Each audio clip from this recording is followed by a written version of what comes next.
¿Cómo están? Bienvenidas y bienvenidos a una nueva edición en Smart Channel.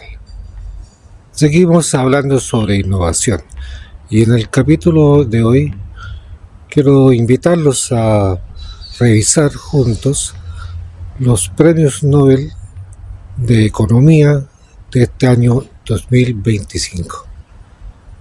Les dejo entonces esta primera entrega sobre este tema. Aquí va.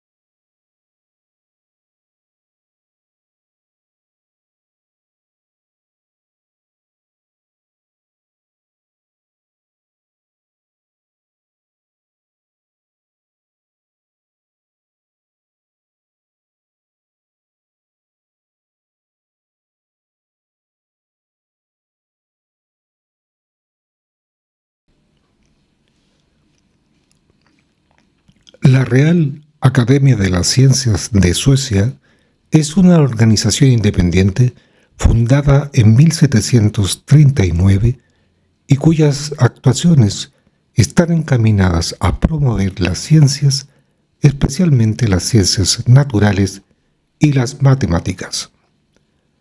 El pasado 13 de octubre, la Real Academia de las Ciencias de Suecia anunció en conferencia de prensa a los ganadores del Premio Nobel en Ciencias Económicas 2025. Los galardonados con el Premio Nobel en Economía 2025 son Joel Mokyr, nacido en 1946 en Leiden, Países Bajos. Es doctor en la Universidad de Yale, Estados Unidos, profesor de la Universidad de Northwestern de Estados Unidos y de la Escuela de Economía de la Universidad de Tel Aviv de Israel. Se le otorga el premio por haber identificado los requisitos previos para el crecimiento sostenido a través del progreso tecnológico. El segundo ganador es Peter Howitt, que nació en Toronto, Canadá. Es economista de la Universidad McGill, doctor en economía de la Universidad Northwestern, profesor de ciencias sociales en la Universidad de Brown y es miembro de la Econometric Society desde 1994 y de la Real Sociedad Canadiense desde 1992. En tercer lugar, también gana el Premio Nobel este año en Economía Philippe Aghion, nacido en 1956 en París, quien es doctor en Filosofía de la Universidad de Harvard de Estados Unidos, además de profesor del College de France, del INSEAD en París y de la London School of Economic and Political Science del Reino Unido. Hago un paréntesis. Qué gratificante es ver que tan importante reconocimiento se haya concedido a personas de 79 años en el caso de Joel Mokyr y Peter Howitt y de 69 años en el caso de Agion. Sin dudas, un premio a toda una trayectoria profesional y a la contribución al desarrollo económico. Nosotros, en cambio, consideramos a una persona de 60 años muy joven para jubilar, pero al mismo tiempo muy vieja para trabajar. Veamos a continuación cuáles fueron las razones que se tuvo en cuenta para otorgar el Premio Nobel. Los galardonados explican cómo las innovaciones alimentan el crecimiento económico sostenido y cómo surgió un régimen en el que se introducen continuamente nuevos productos y procesos en el mercado, a pesar de los intereses contrapuestos que crean.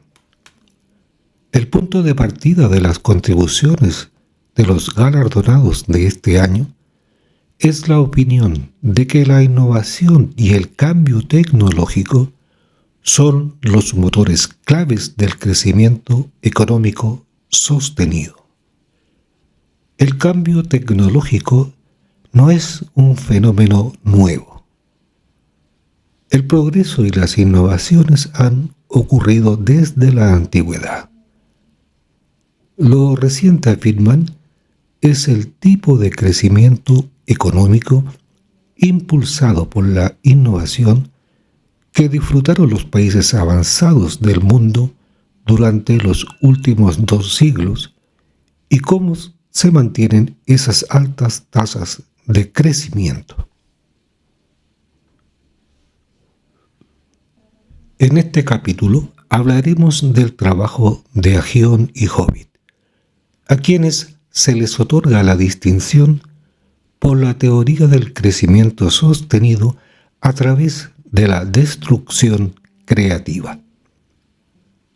Ambos economistas estudiaron los mecanismos del crecimiento sostenido, construyendo en 1992 un modelo matemático para la llamada destrucción creativa.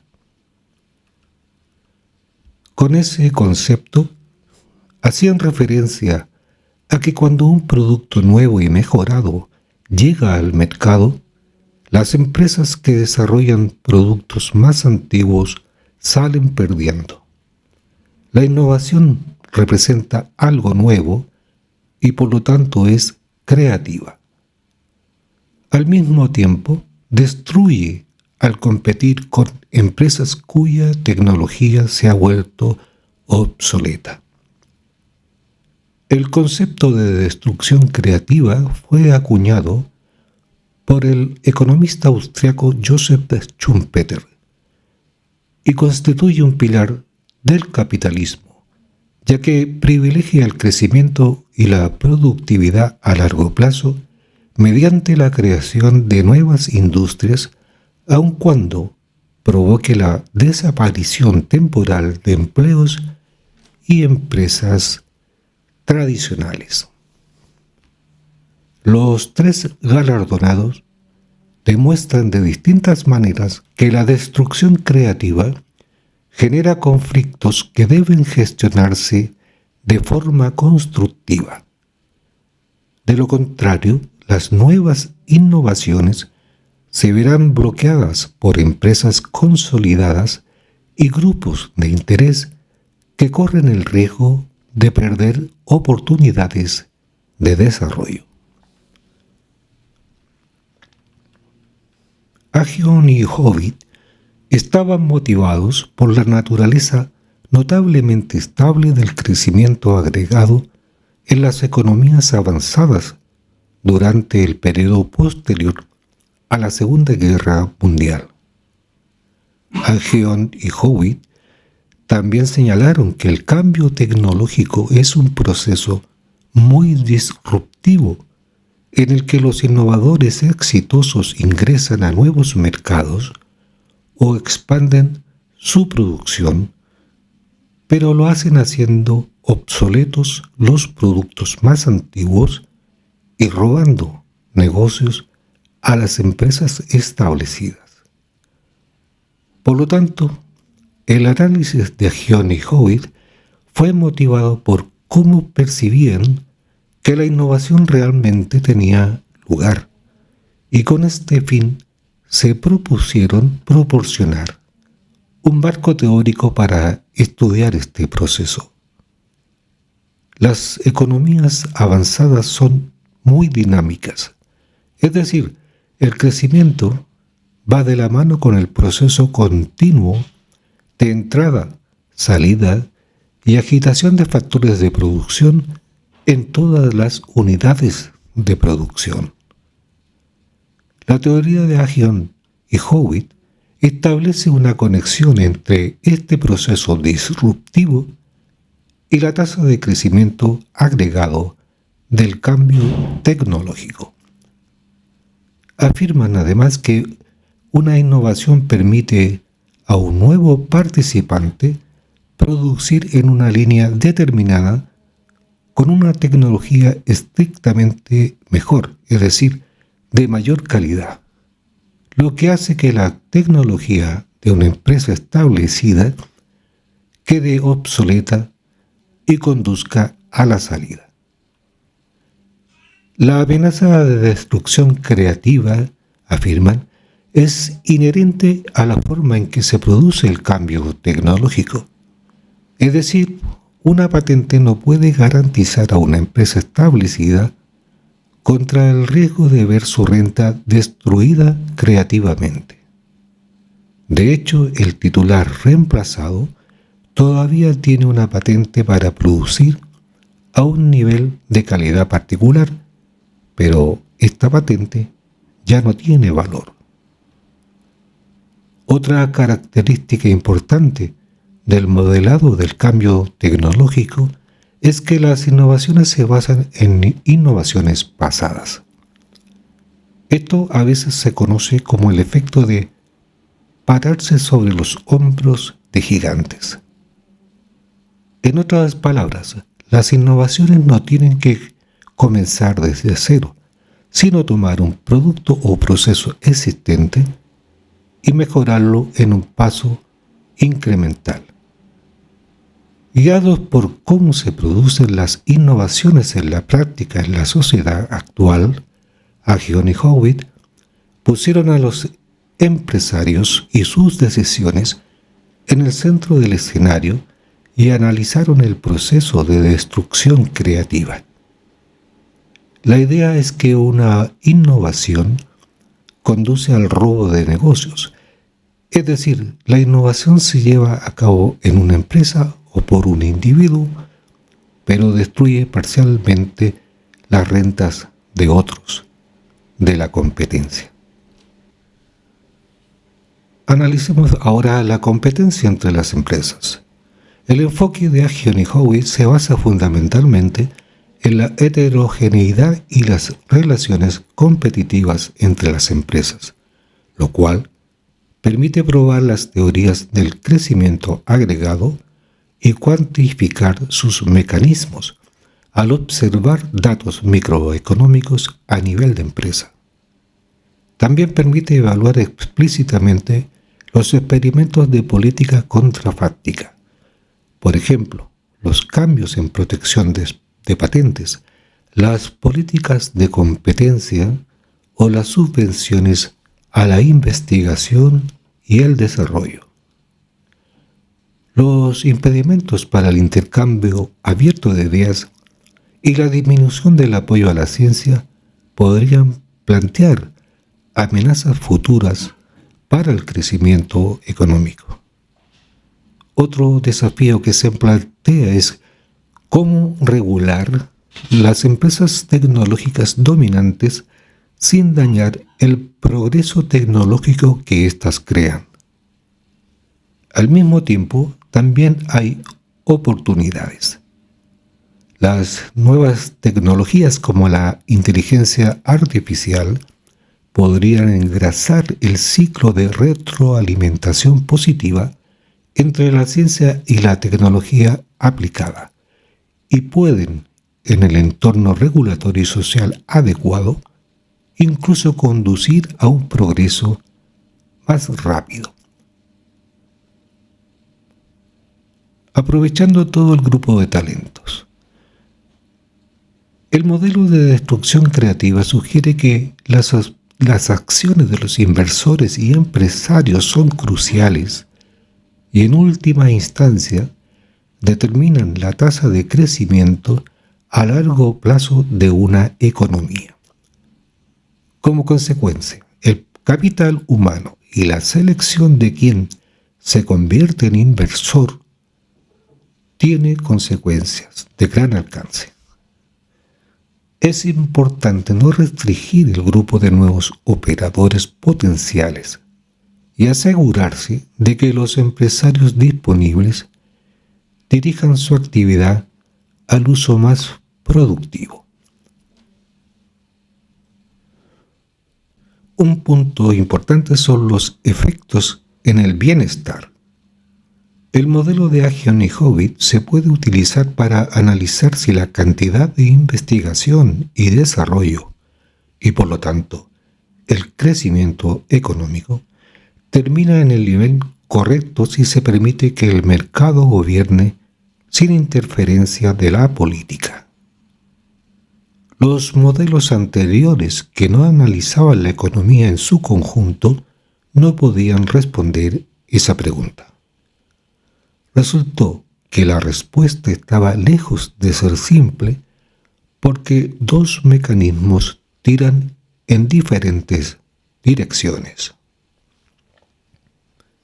El primer mecanismo se basa en que las empresas invierten en investigación y desarrollo, entendiendo que los beneficios continuos de una innovación no durarán para siempre. Tarde o temprano, un producto nuevo y mejor proviene de otra empresa. Sin embargo, desde el punto de vista de la sociedad en su conjunto, el valor de la vieja innovación no desaparece porque la nueva se basa en el conocimiento de la vieja. Por lo tanto, las innovaciones superadas tienen un mayor valor para la sociedad que para las empresas que las desarrollan. Esto significa que los impulsores privados de la investigación y el desarrollo son más pequeños que los socioeconómicos. Por lo tanto, la sociedad puede beneficiarse de la subvención de la investigación y el desarrollo. El segundo mecanismo es que cuando una empresa logra empujar a un antiguo maestro hacia la colina, la nueva empresa obtiene ganancias, pero al mismo tiempo las ganancias desaparecen para la anterior. Último suele llamarse hurto en tiendas, aunque por supuesto no es un robo en el sentido de la ley. Incluso si la nueva innovación es solo un poco mejor que la anterior, las ganancias para la empresa pueden ser mayores que las de la sociedad. Desde un punto de vista socioeconómico, las inversiones en investigación y desarrollo pueden ser demasiado grandes. El desarrollo tecnológico puede ser demasiado rápido y el crecimiento demasiado alto. Esto crea argumentos en contra de la subvención de la investigación y el desarrollo. ¿Cuál de los dos impulsores domina? Depende de una serie de factores que varían entre diferentes mercados y periodos de tiempo. La teoría de Aghion y Howitt es útil para determinar qué medidas son más efectivas y hasta qué punto la sociedad necesita apoyar la investigación y el desarrollo. ¿Cómo determinar cuál es la inversión óptima en I+D? La formalización matemática del modelo entiende la competencia tecnológica como un incentivo central que promueve la innovación entre las empresas. Explica que cuando una compañía introduce una mejora superior a la existente, obtiene temporalmente un monopolio al patentar su producto o proceso, lo que le permite fijar precios por encima de sus costos de producción.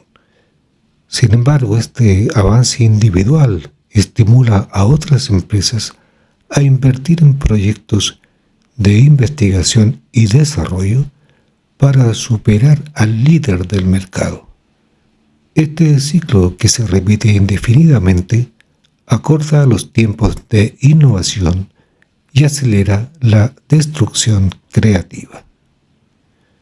El modelo de Aghion y Howitt muestra además que existen fuerzas poderosas que impulsan la inversión en I+D en diferentes direcciones y, en consecuencia, el crecimiento económico. El modelo de Aghion y Howitt fue el primero en incorporar este proceso en un marco macroeconómico de equilibrio general, al reconocer por primera vez la interconexión entre la producción, la inversión en I+D, los mercados financieros y el ahorro de los hogares. Dijeron, el dinero para la inversión en I+D proviene del ahorro doméstico, que depende del tipo de interés, el cual, a su vez, está influido por la tasa de crecimiento económico. Por lo tanto, producción más I+D, mercados financieros y ahorro están vinculados y no pueden analizarse por separado. ¿Qué permite evaluar el modelo? Este modelo resulta útil para evaluar si el nivel de inversión en I+D, sin intervención pública, es suficiente para potenciar el crecimiento. Esa incertidumbre no podía resolverse con modelos anteriores que no consideraban la economía como un todo. Según Aghion y Howitt, la respuesta depende de dos mecanismos que actúan en direcciones opuestas. En primer lugar, la subinversión. Las empresas saben que las ganancias derivadas de invertir en I+D son temporales, pues tarde o temprano un competidor lanzará una innovación superior. Esto lleva al mercado a invertir menos de lo socialmente óptimo. Aunque el conocimiento previo no se pierda, ya que las nuevas innovaciones se basan en el saber acumulado. Este escenario respalda la necesidad de subsidios. En segundo lugar, la sobreinversión. Cuando una empresa sustituye a otra como líder, obtiene grandes beneficios, mientras que la desplazada los pierde, incluso si la mejora tecnológica es marginal. En consecuencia, las inversiones en I+D pueden ser excesivas, provocando un desarrollo demasiado acelerado. Este caso genera argumentos en contra de las subvenciones públicas. ¿Cuál de estas dos fuerzas predomina? Depende de diversos factores que varían según el mercado y el contexto histórico. La teoría de Aghion y Howitt permite identificar qué políticas resultan más eficaces y en qué medida la sociedad debe apoyar la I+D. A modo de cierre, hagamos una conclusión.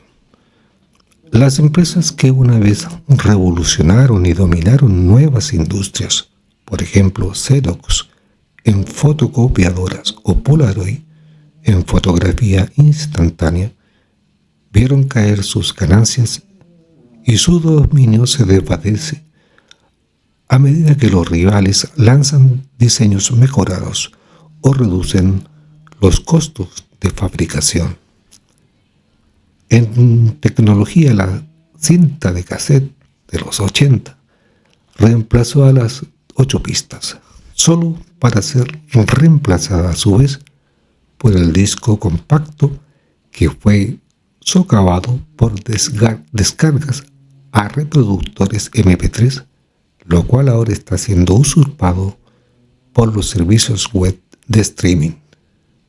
Luego, las empresas que ganaron dinero con la tecnología que se vuelve obsoleta no necesariamente se adaptan bien al entorno empresarial creado por las nuevas tecnologías.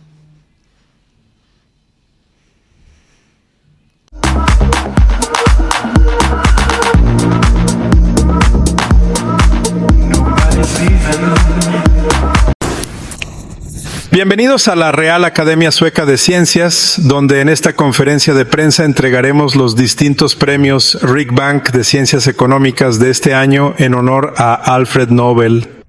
El profesor Ivan Hustler nos dará ahora un breve resumen. Gracias, Hans. A lo largo de toda la historia humana, los niveles de vida normalmente no variaban mucho entre generaciones, manteniéndose bastante iguales. El crecimiento económico promedio es cero y el estancamiento es normal. El crecimiento ocasional, a veces impulsado por nuevos descubrimientos, siempre acaba desapareciendo gradualmente.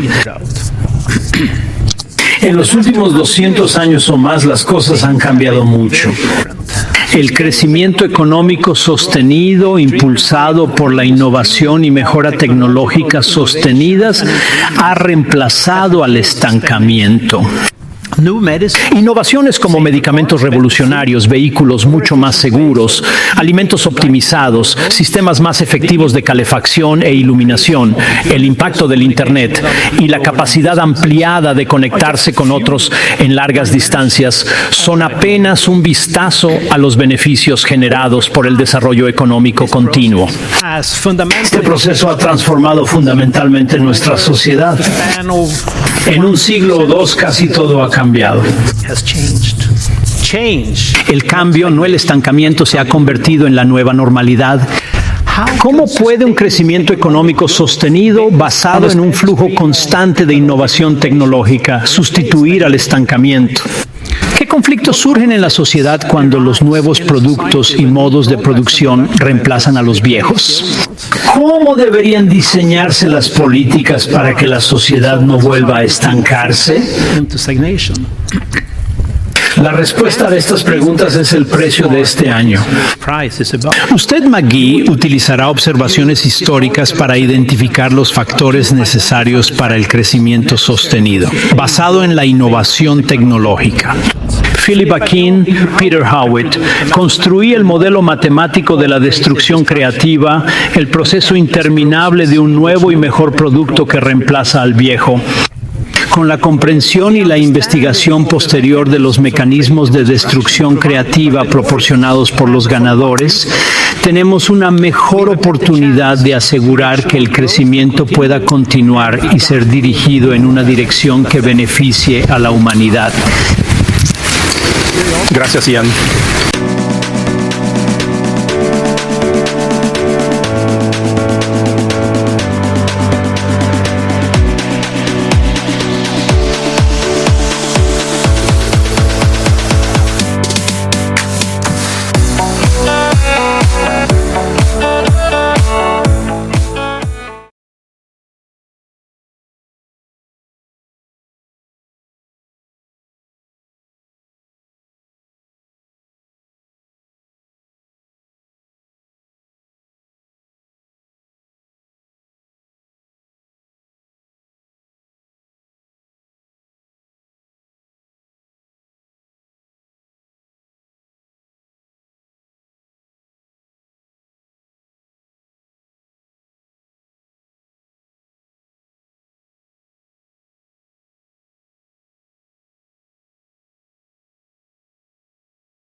Así que la dirección creativa es un término, es una idea, sí, esto fue creado, creo que fue creado para mí, pero especialmente Schumpeter. Las nuevas innovaciones reemplazan las viejas tecnologías y las nuevas innovaciones hacen que las viejas innovaciones sean obsoletas. Así que lo nuevo reemplaza a lo viejo. Este es el concepto de destrucción creativa. Lo que me parece muy interesante es escribir un modelo de crecimiento que encarne el concepto de disrupción creativa, porque de hecho cuando realmente llevas a cabo la idea escribiendo un modelo, verás el corazón de la idea. Así que creo que es muy importante aceptar la idea y escribir un modelo alrededor de eso. Bien, escribir un modelo coherente alrededor de eso. Necesitas innovar.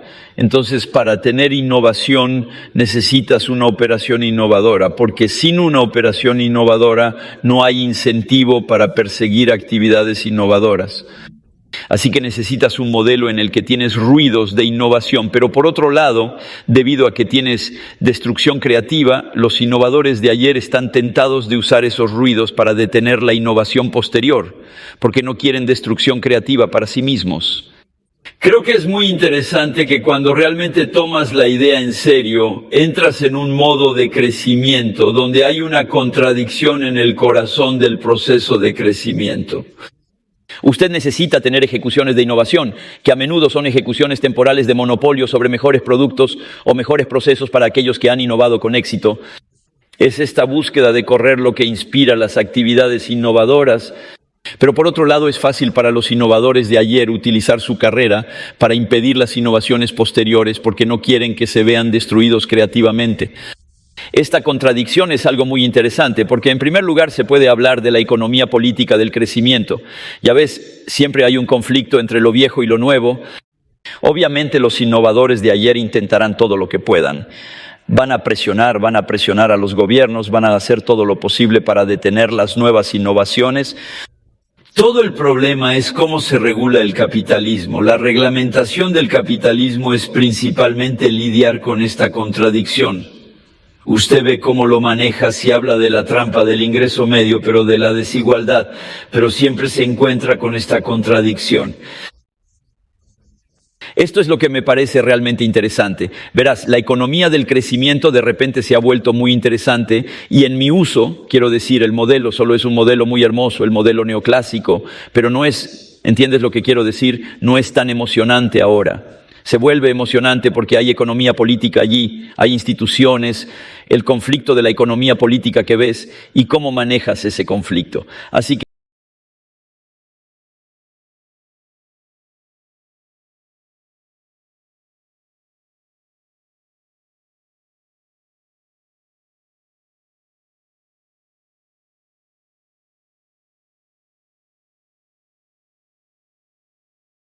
soy un gran creyente en la teoría económica, pero claro que en la teoría económica se exige ser coherente y luego, en la medida de lo posible, entablar un diálogo entre la teoría y la evidencia.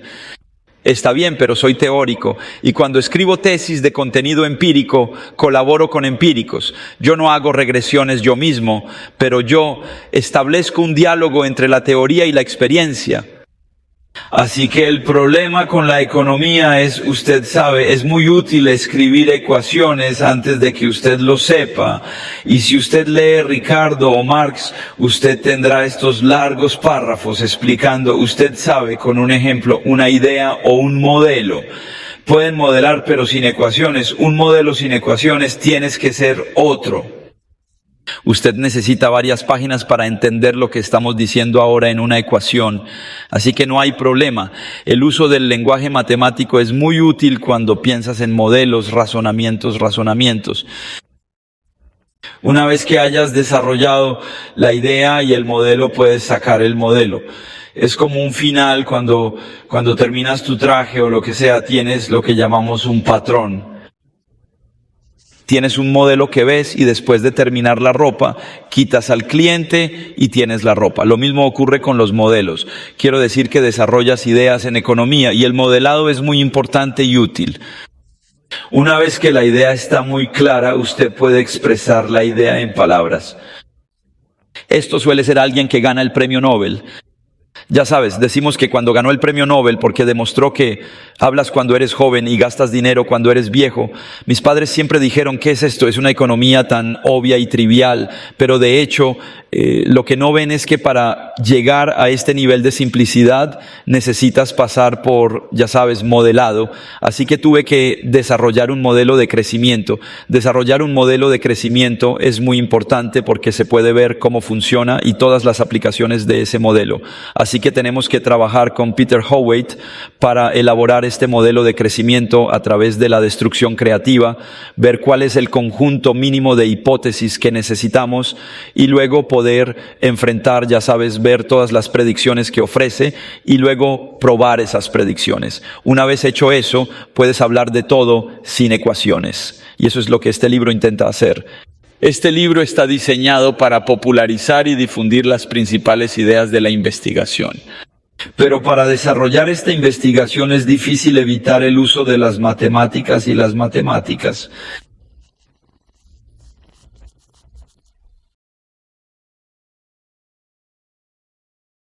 Este libro incluye múltiples trabajos. Así que hay un marco básico y luego sobre la trampa del ingreso medio, el despegue industrial, sobre la desigualdad, sobre el medio ambiente, sobre la industrialización, etcétera. Por supuesto, cada modelo y experiencia que tengo, pero todo está dentro de este marco y quiero impulsar este marco. Y dije, bueno, este es un montón de trabajo que comencé a hacer en el modelo. En 1987 hicimos un obús, así que ahora han pasado 37 años y esto ha llevado a muchas aplicaciones. De hecho, no hay una nueva generación de economistas que estudian la escuela Schumpeter. Este se ha convertido en el enfoque dominante de la economía del crecimiento. Así que estoy diciendo esto, quiero este libro porque me doy cuenta de que tengo un montón de trabajo, usted sabe, sobre todas las dimensiones en las que la economía Schumpeter te permite mentir. Creo que es importante ponerlos juntos. Verás, hay suficiente para decir que ahora que has leído el libro, en algún momento sientes que todo está junto, que es el momento adecuado. Esa es una razón. La segunda razón es que yo enseño en el Collège de France, y en el Collège de France usted enseña al público.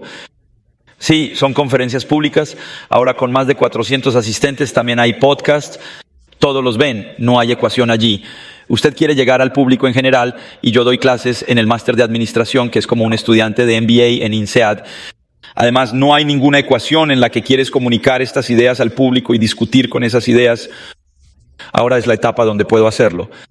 Sentí que tenía que escribir ese libro porque ese libro era una especie de foco. Verás, puedes decir que ahora hay todo el trabajo, todas las aplicaciones de los métodos. Ahora mira, has terminado, mira, ahora puedes hacerlo. Es el momento adecuado para escribir un libro así.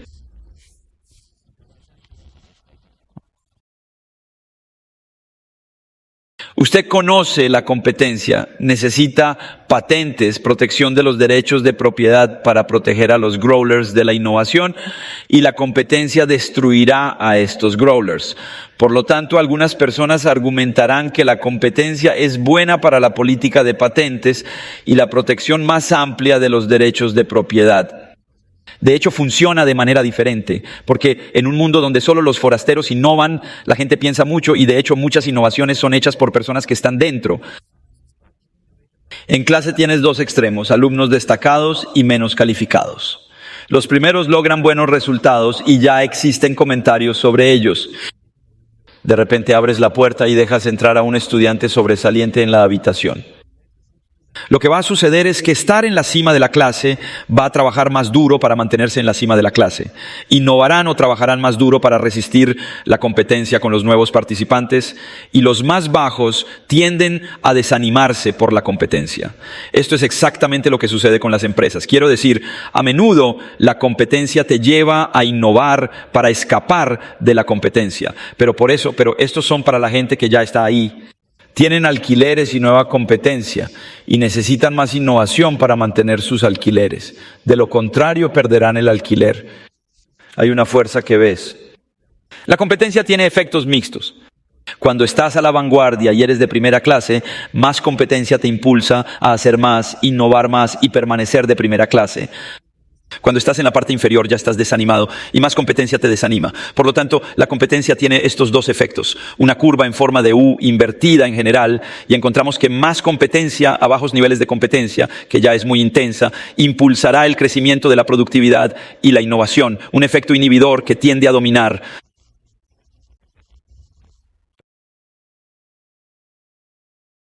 El efecto de evasión de la competencia es esencial para empresas líderes tecnológicas que están en la vanguardia. Eso significa que usted tiene la complementariedad entre la política de patentes y la competencia. La innovación es clave. No hacerlo implica penalización ante competencia, mientras que políticas de patentes recompensan la innovación. Ambos se están moviendo en la dirección de maximizar este efecto competitivo de escape. Pero es cierto que una competencia excesiva puede obstaculizar la innovación. Por eso, en general, la relación entre competencia e innovación no se ha invertido, pero estamos en gran medida en una tendencia ascendente.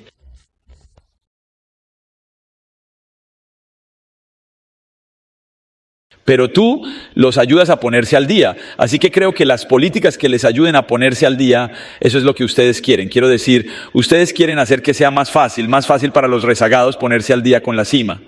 Esto corresponde a política. Difundir conocimiento en toda forma es crucial. Pero también es importante tener políticas. Usted sabe, si hay compañías que usted sabe que están atrasadas, terminan cerrando o algo así. Usted quiere tener buenas políticas de readiestramiento para reubicar a los trabajadores de esas compañías a las compañías de vanguardia. Por consiguiente, las políticas de educación y de mercado laboral son siempre fundamentales.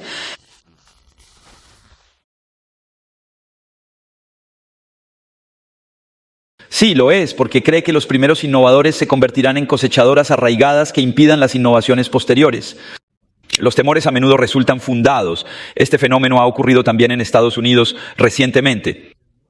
Lo llamamos estancamiento crónico, disminución del crecimiento de la productividad hasta hace poco, a principios de 2000, y mucho de eso tiene que ver con el lanzamiento de empresas superestrellas como Google, Amazon, que primero, usted sabe, impulsaron el crecimiento a través de la revolución de TI, pero finalmente, usted sabe, a través de fusiones y adquisiciones se vuelven al alcance, ya sabes, se vuelven hegemónicos y terminan bloqueando nuevas entradas. Así que los círculos de Schumpeter son en gran medida razonables, pero siempre son fuerzas. Pero la mayoría de las veces son fuerzas que contrarrestan una política de competencia específica, lo cual es muy importante porque la política de competencia tiene por objeto limitar hasta qué punto las empresas existentes pueden bloquear a los nuevos participantes. Especialmente, el problema radica en que las políticas de competencia están influenciadas por intereses de políticos y empresas que colaboran. Aquí es donde la sociedad civil es tan importante. Como hemos mencionado al final del libro sobre el triángulo, necesitamos que la sociedad civil denuncie la colusión entre algunos políticos e intereses creados. Esto es lo que necesitamos de la sociedad civil para garantizar que la política de competencia se aplique correctamente o que la política europea de competencia se realice a escala europea.